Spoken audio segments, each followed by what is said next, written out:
Good morning mga ka-riders. Yan, happy Thursday po sa atin lahat mga ka-riders. Yan, dahil nga po sa nakalipas na bagyong si Christine, ayan, nawalan po kami ng tubig sa gripo. At ayan na ang pinakang mahirap dito pag wala kang tubig talaga. Di bali nang mawalan ka ng ilaw, wag lang talagang tubig, kasi talagang 100% na kailangan ng tao ang tubig. So ngayong morning, pagising na yung bandang mag alas 8 na, wala kami pa rin tubig. Hanggang sa makalipas na wala kami mga panghugas-hugas sa CR. Pag CR lang naman, panlinis-linis, kaya arit tayo sa irrigation. Ayan, meron tayong dalawang timba. Ay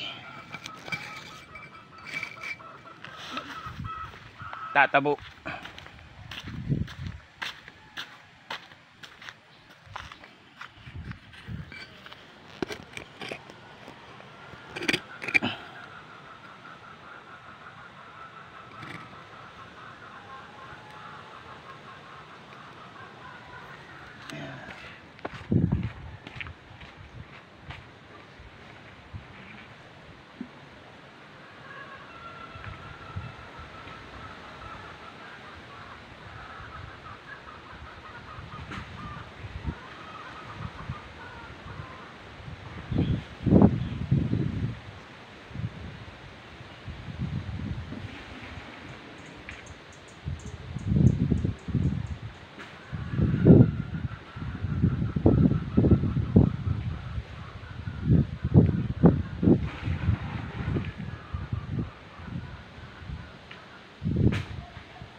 So mga ka-riders, yan yung mga basura namin dito sa loob ng bahay na hindi namin matapos-tapos linisin.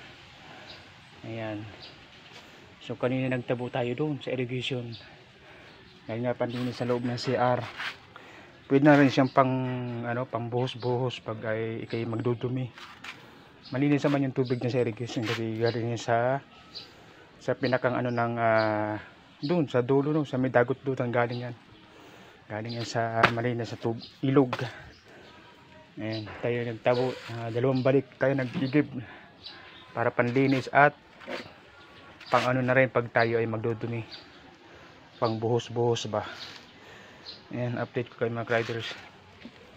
So maganda ng panahon, maliwanag na. Ayan, hindi pa tayo makabiyahe. Pangalawa, flat pa yung gulong natin sa unahan. Naroon nakaangat yung ating tricycle. Ito pa yung misis ko nga ay hindi na nakapasok at wala pa rin tubig sa amin.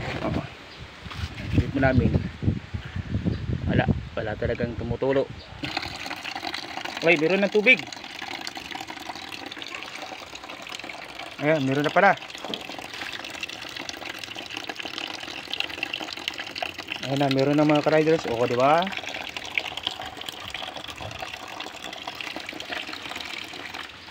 Ayan na, meron ng tubig. Thanks God. Ayan, salamat sa Prime Water. Tagal nyo ng aksyon. Ayan, sa ngayon ay meron na kami tubig. Kaso mahina pa siya. Pero okay lang yan. At least ay meron na. So sige mga riders, hanggang sa muli. Paalam muna.